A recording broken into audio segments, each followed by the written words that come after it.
Hello, everyone. I am Sam Kelly, and I'm an adjunct professor at Indiana University East teaching painting and drawing courses.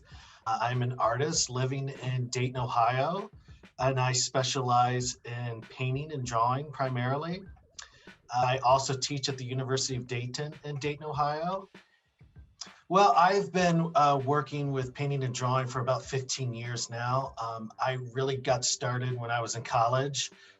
I didn't know exactly what I wanted to major in, but I was really interested in learning how to paint, learning how to draw. And with that, I was really primarily focusing on my education, learning how to do something without really thinking about any particular job. And that's when I knew what I wanted to do with my life. It really was the best decision for me with my life of going into studying painting and drawing. So I've been doing again that for about 15 years now, and I went on to get my bachelor's degree at Wright State University. I received my Master of Fine Arts degree from the University of Massachusetts Dartmouth. It's been an excellent journey. It's been a great learning process of trying new things, of experimenting and meeting, collaborating with other artists, doing residencies. I did a residency in Mount Gretna, Pennsylvania this past summer, which was a great experience. It was a little difficult during COVID, but we were pretty safe with how we were interacting with each other, the other resident artist. But it was a great experience, and I just think that. Going back to when I made that decision in undergraduate school to major in art, it just felt like that was the right decision that I made, and I haven't really looked back since, and it's been a great experience. Yeah, I find inspiration really everywhere, all throughout the world. I find inspiration traveling, but I think the where I find my inspiration the most is looking at other artists. There is such a wide variety, such a great knowledge of art out there that you can continue to explore. So if you don't see me in my studio, I'm usually at the library, galleries, museums. I'm constantly looking at art.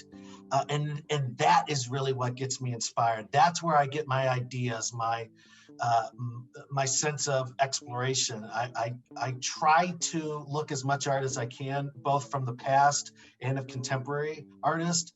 And by looking at everything that you can, it gives me at least so many more ideas, so much motivation, so much inspiration. And I always tell my students that when I'm in the classroom, that, after class, if I've discussed certain artists with them, go to the library, look them up. I do feel that, the internet, the sense of looking up artists on the internet is great. It's a great resource.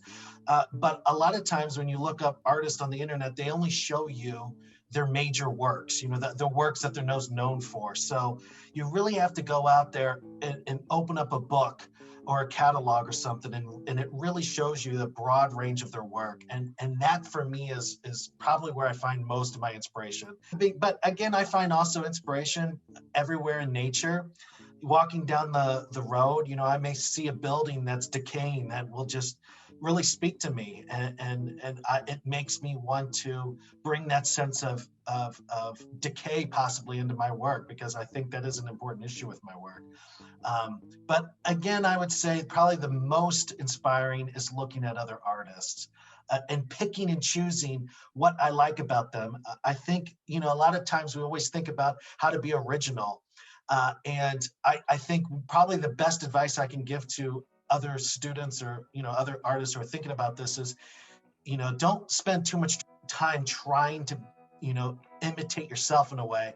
I always find it best to pick and choose what you like about certain artists, and put that almost all of those ideas into a blender and blend it all up, and what comes out is probably you speaking in an authentic voice through those inspirations. So and why I make my work, I think for me, it's a way to connect. It's a way to release energy. It's a way to connect emotionally to something. It's a way to create a new world. I'm very interested in my work of being inspired by the world from what I see in perceiving the world. But what I'm really interested in my work is almost creating a new world, a world that I haven't seen before, and images that I've never seen before. What keeps me going is that search, almost that struggle as well. I mean, making art is a struggle, but that's what makes it exciting. That's what keeps me on my toes. So I'm always kind of searching, and it allows me to continue to grow. I mean, each day you wake up and you've got ideas, you've got, things you're thinking about, things you want to do with your work, with your particular painting or drawing I may be working on. And it just, each day it's a new experience, it's a new journey. I would say for me, one of the most exciting things about me making my work during the creative process is being on the verge of it not working. And what I mean by that, and I tell my students this, is I come from the position of making my work where I'm always second guessing the work. I'm always approaching it as, no, this could be better. No, this isn't working. I don't like it. It's just not adding up. I dislike it. And being in that position, for me, that's where I feel most comfortable.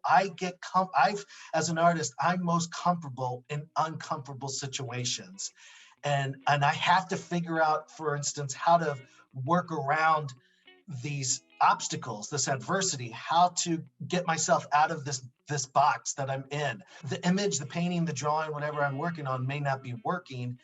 And then I say to myself, well, now I've got nothing to lose. I can take the gloves off, so to speak. I can attack it. I can get more aggressive. I can experiment. There's nothing in here that I feel too precious about. There's nothing that's going to get lost that I feel like I can't return to. And so for me, coming into the studio with that approach, with kind of that aggressiveness and that raw intensity, that's where I kind of feel like I'm in my element, that where I'm most excited by it. And then what happens is the work becomes surprising to me. When I'm surprised by whatever I make, if I'm surprised, it keeps me on my toes. It keeps me excited, which hopefully then will relate to the audience. Hopefully then they will be surprised. I never really want to be in the position of making just another Sam Kelly. Each one, I want to have that as an individual. And I want to take what I've learned from my prior one and add that into my next one in a new, unique way. But I think that's, again, really what's most exciting for me is allowing myself to never be too settled, never being too comfortable, always willing to go farther and take that risk. And I always tell my students, you can never make something great without destroying something that's good. I work very intuitively.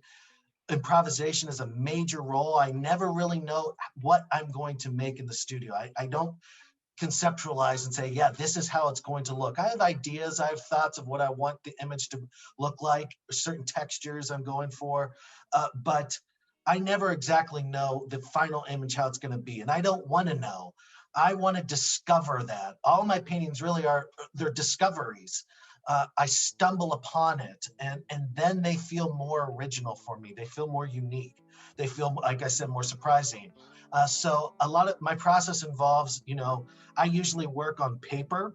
I will often destroy again the image. I'll tear the drawing in half or the paper in half. I'll recollage it and use a lot of different materials, all different various materials I like incorporating into the surface, because again, it allows for a more surprising image, a more surprising surface. On my, my table in my studio, I've got, all different materials. I've got inks, I've got watercolor, I've got acrylic, I've got oil paint and acrylic paint and matte medium and modeling paste and sand and gravel. And in grad school, I was using tar and tar paper and concrete and thin set mortar. So I don't know, I just always respond to a little bit more tactile surface. And I guess I don't really, work in a somewhat traditional sense of like a painter's palette of, certain colors and cools and warms. I'm very inspired by artists who work that way. I was trained in a very traditional way, but I think I've just kind of drifted into a different direction that allows me to be surprised with myself of, wow, this is where I'm at, and it feels exciting. And so the process of painting for me is probably the most cherished aspect of my work. It's really the part where I feel most comfortable and most excited by in my life, creatively is when I'm creating. Yeah, well, first of all, do know that artists are always struggling. So it's important to know that, yes, I think what's been happening with the pandemic adds more to our struggle. But do know that I think artists always are struggling. And that isn't in a way kind of a good thing. It helps us it helps us challenge ourselves. It helps us create better problem solvers and create new exciting work by figuring out how to get through those struggles. That's really what makes an artist, is how you handle that struggle. And so the struggle should always be embraced. Now, I'm not saying, the pandemic was a good thing in any way, but adding the pandemic to the artist struggle I would encourage artists to approach the pandemic in a way of how can you take that experience and inject that into your work. Don't hide that. Don't suppress those feelings. Don't, separate that. I think it is an important feeling that I think you should explore in some way. You take that, you accept it for what it is, and you bring that into the studio. You bring those feelings into the studio and you work with it. And some viewers may not see that relationship in the work, but it's important to know that the artist has felt it. And whether or not the audience sees it or not is kind of irrelevant. It's more of the artist just accepting it. So for 2020, it actually was a very productive year for me, a very exciting year. In early summer, right when COVID hit, I received a grant from the Montgomery County Arts and Cultural District here in Dayton, Ohio. And with that grant money, I enrolled in a 2-week drawing marathon with the New York Studio School in New York City and studied under renowned artist Graham Nixon. So that was a very exciting opportunity. And for 2 weeks, we basically drew from the model 8 in the morning to 8 o'clock at night every day for 2 weeks. So that was a very fun and exciting time. And as I said before, I did a 1-month residency at the Mount Gretna School of Art, which is also related to the Four Pillars Artist Residency Program. And I met a lot of different artists there, met a lot of different students. That was a wonderful time. And then just working with the students at IU East has been a great experience this past fall semester. I was teaching drawing. I'm teaching painting now during the spring semester, and I think a lot of the students have been very passionate, very energetic to be in the classroom, to try to, again, move past what's been going on, exploring the creative side of them that maybe they didn't know they had in them. So I don't know, this past 2020 for me has actually been very exciting. And as a final note, I just want to thank Nate. I want to thank IU East, everyone at IU East, all the students and faculty. I think it's a great program. I encourage all the students to, take as many art classes as you can, to ask questions, to soak up the experience, to take as many different classes as you can within different mediums: ceramics, painting, drawing. We've got a great faculty, and I just encourage you all to try it all out. Keep working, keep making, keep creating, and embrace what happens in life. I think that's the most important thing to do.